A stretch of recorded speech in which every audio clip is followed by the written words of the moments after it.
0307 hours. The North Atlantic. 60 miles southwest of the Irish coast, the Italian aircraft carrier ITS Cavour is conducting night flight operations as part of a NATO exercise. Its deck is lit, its catapults are active, and somewhere in the darkness around it, the formation's escort ships are holding their screen positions in disciplined silence.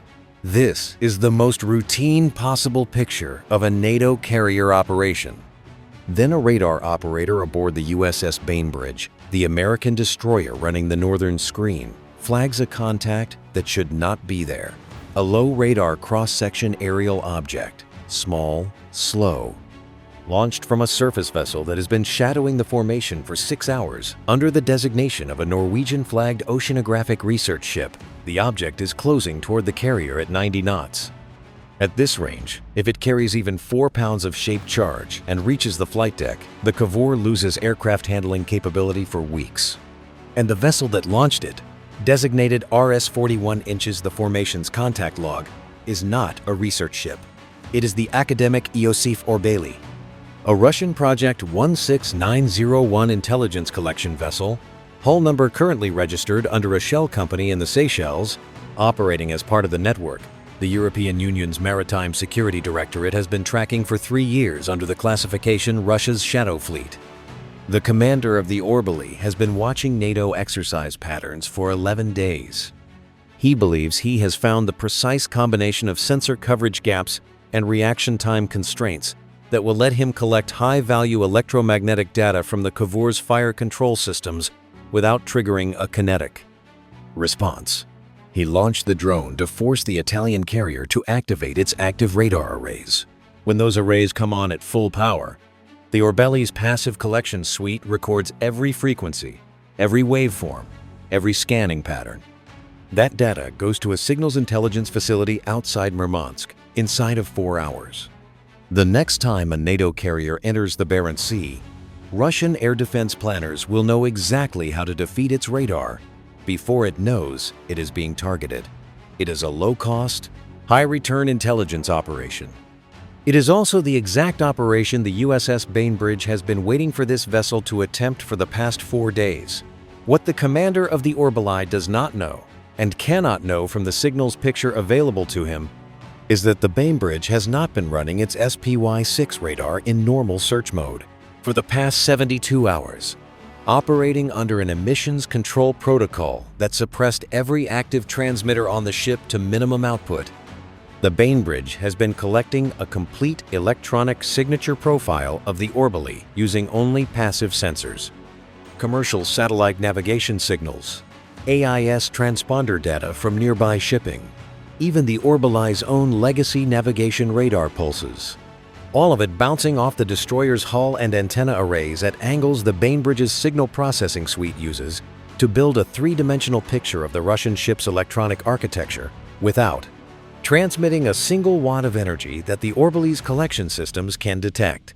Think of it as listening to someone talk about you in the next room through a glass pressed against the wall. The person speaking believes their conversation is private. The listener has been compiling a detailed record of everything said since before the conversation started. By the time the drone launched at 0307 hours, the Bainbridge's fire control system had a complete targeting picture of the Orbeli built entirely from passive collection. It knew the drone's launch signature, its flight profile, its probable guidance system, and the window in which it would enter the Cavour's critical defense zone. The Aegis combat system had generated an intercept solution before the drone's propellers had completed their first full rotation. At 0309 hours, a Mark 41 VLS cell aboard the Bainbridge opened, and an evolved Sea Sparrow missile left the launcher. The ESSM is a $1.8 million interceptor, capable of pulling 50 Gs and traveling at over 1,900 miles per hour. On this engagement, it was not guided by the Bainbridge's own radar. It was guided by passive infrared tracking data relayed from the Cavour's own sensor suite through a secure Link 16 bridge, which means the Bainbridge fired a missile guided by Italian sensors against a Russian drone, and the Russian ship's collection equipment never detected an American fire control radar activation because there was no American fire. Control radar activation. The kill web fired using borrowed eyes, and the Russian signals intelligence team aboard the Orbeli recorded exactly nothing useful because the one system they came to measure never turned on. The drone was intercepted 4.8 miles from the carrier. The explosion was brief and low altitude. On the Orbeli's radar display, a contact that had been tracking cleanly simply disappeared. For approximately 90 seconds, the commander of the Orbeli did not understand what had happened. His drone was gone. His collection mission had produced no data. No NATO radar had activated in the sequence his operational plan required. He had launched a $10,000 drone and received in return a destroyed asset and a blank intelligence file. He attempted to raise his communications relay on the encrypted link to Northern Fleet headquarters. The link did not connect. It did not connect because two EA-18G Growlers that had been orbiting at 31,000 feet above the exercise area for the past 4 hours activated the ANALQ-99 jamming system at 0311 hours and directed a narrow high-intensity electronic interference beam at the Orbeli's satellite uplink antenna array. The NGJ does not broadcast interference in all directions. It focuses. It identifies the precise frequency architecture of the target communication system and generates a suppression signal calibrated to that specific hardware. Delivered with enough directionality that ships 10 miles from the Orbeli would notice nothing unusual on their own communications equipment. The Orbeli's uplink went from full capacity to zero in under 1 second. Its crew, trying to understand what had just happened to the drone mission, suddenly also cannot reach Moscow, cannot reach any other Russian naval asset in the region, and cannot broadcast on any frequency their communications equipment is configured to use. The Orbeli is intact. Its hull is undamaged. Its crew is unharmed. It has simply been removed from the electromagnetic environment entirely, reduced from a $200 million intelligence platform to a steel ship drifting in the North Atlantic with no ability to communicate with anyone. Then the ocean surface 250 meters off the Orbeli's port bow erupts. Not an explosion, something rising.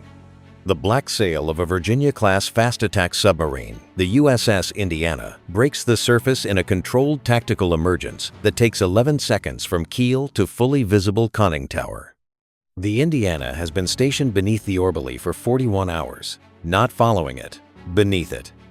At a depth and position that placed it directly in the acoustic shadow of the Russian ship's hull, where the Orbeli's own passive sonar could not resolve the submarine's signature from the background noise generated by the ship's own machinery. The Indiana was invisible, not because it was far away, but because it was close enough that the Orbeli itself was masking its presence. It is the naval equivalent of hiding from someone by standing directly behind them. The Virginia-class submarine carries Tomahawk cruise missiles and Mark 48 heavyweight torpedoes.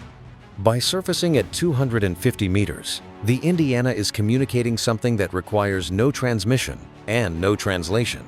It has been under the Orbeli long enough to know the ship's precise course, speed, and operational patterns. It's surfaced close enough that the Russian crew can see the conning tower from the bridge windows with the naked eye. It's surfaced because surfacing is the message. In a shooting scenario, the Indiana would not have surfaced. The commander of the Orbeli understands this. He also understands that the fact it surfaced, instead of firing, is not reassurance, it is demonstration. The Indiana is showing the Orbeli's crew what was already there before the drone launched, what will still be there after this incident concludes, and what the outcome would have been if the decision made in Moscow had been different. The USS Bainbridge completes the picture. The destroyer accelerates to 31 knots and begins a wide perimeter circle around the Orbeli, not blocking it, not ramming it, but establishing an unmistakable physical presence that places an Arleigh Burke-class destroyer between the Russian ship and every direction of potential escape at a distance close enough that the Bainbridge's deck crew is visible to the Orbeli's bridge watch through binoculars. The Mark 45 5-inch deck gun has been trained on the Orbeli's superstructure since the drone intercept. It is not a threatening gesture in the legal sense because it has not been aimed in a firing solution posture. It is a factual statement. This gun exists. This ship is here. Those two facts are now part of the Orbeli commander's operational reality in a way they were not 40 minutes ago. What the Orbeles commander is experiencing in this moment is the complete inversion of every assumption his mission was built on. He chose the North Atlantic because it offered operational ambiguity. He chose a research vessel cover because it offered legal protection. He launched the drone because he calculated that NATO's hesitation to escalate in gray zone encounters would give him time to collect data and withdraw before any kinetic response could be authorized. All three assumptions have failed simultaneously. The ambiguity was resolved before his drone left the deck. The cover was penetrated before his ship cleared its last port of call. And NATO's hesitation, the gap the Kremlin's hybrid warfare doctrine was specifically designed to exploit, was not a gap. It was a waiting posture. The British Royal Navy's contribution to this outcome is worth understanding because it explains why the response tonight was faster and more precise than anything the Russian Northern Fleet's threat. Assessment predicted. 3 weeks before the Bay of Biscay incident, in the original competitor scenario, and 7 weeks before tonight's engagement, the HMS Lancaster had been shadowing a group of Shadow Fleet vessels in the Norwegian Sea when a military-grade optical dazzler was fired from a Russian tug operating as convoy escort. The laser was not aimed at the Lancaster's weapon systems. It was aimed at the ship's electro-optical sensor array, specifically to blind the cameras and targeting systems that would have documented what happened next. The Lancaster's crew, following protocols that had been updated specifically in response to previous Shadow Fleet incidents, continued recording on backup systems that the Russian crew did not know existed. Capturing the laser's emission frequency, its power output, its pulse pattern, and the precise equipment configuration on the tug from which it was fired. That data was shared with the 6th Fleet within 4 hours. It was incorporated into the electronic warfare library that the EA-18G Growlers used to configure their jamming parameters against the Orbeli tonight. The Russian crew that fired a laser at a British frigate to blind its sensors inadvertently provided the technical specifications that allowed American electronic warfare aircraft to blind a Russian intelligence ship 7 weeks later. The Kremlin's Gray Zone campaign gave NATO the intelligence it needed to defeat the next step of the Gray Zone campaign before that step was taken. By 0342 hours, the Orbeli has cut its speed to bare steerage way.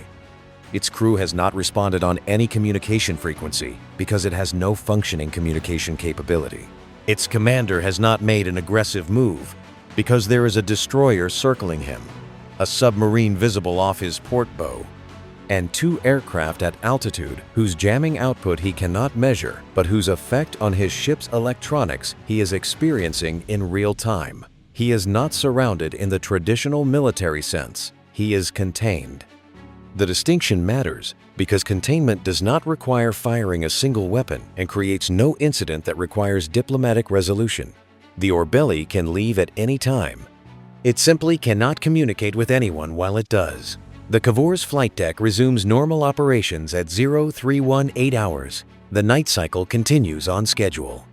From the carrier's perspective, the sequence was a drone intercept and a brief disruption in the formation's electronic environment. The aircraft do not know about the Indiana. The flight deck crew does not know about the Growlers. The information that makes this outcome possible is distributed across multiple platforms, and no single crew has the complete picture. That is the architecture working as intended. When the kill web functions correctly, any individual node sees only its own contribution.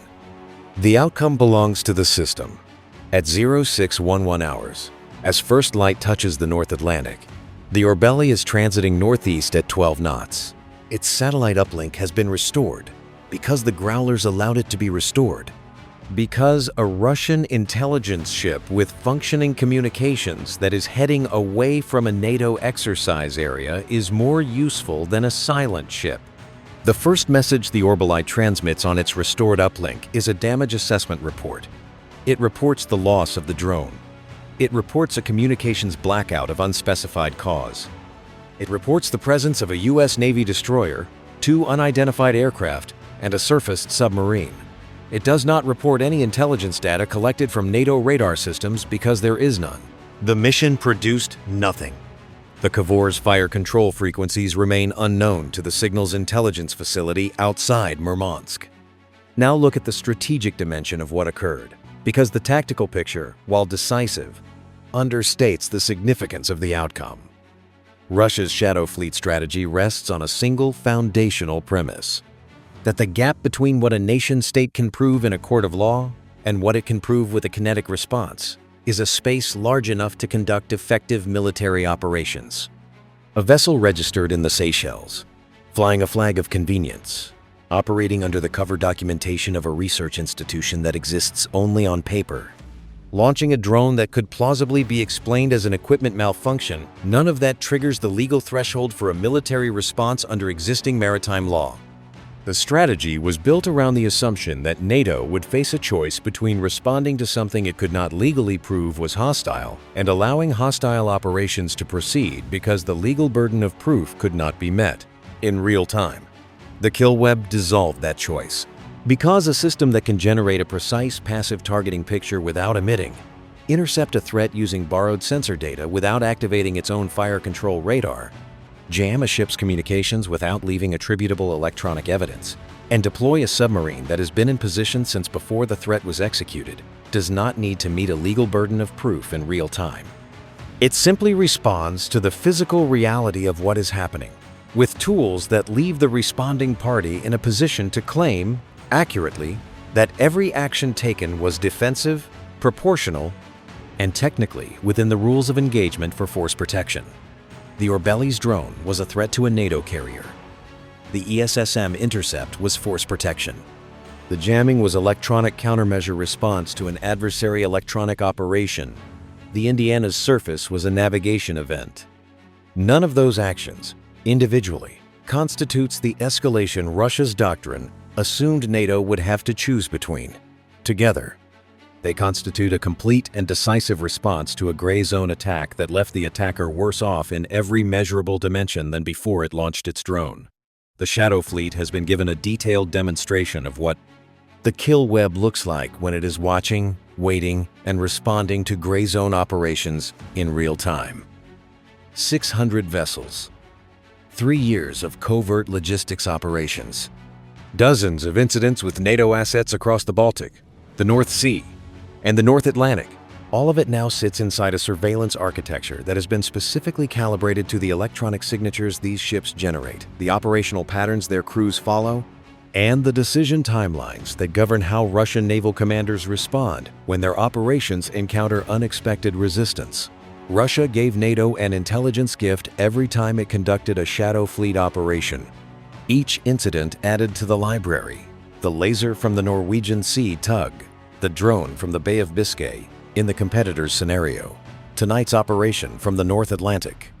Each one documented, analyzed, and incorporated into the targeting parameters the kill web uses to anticipate the next move.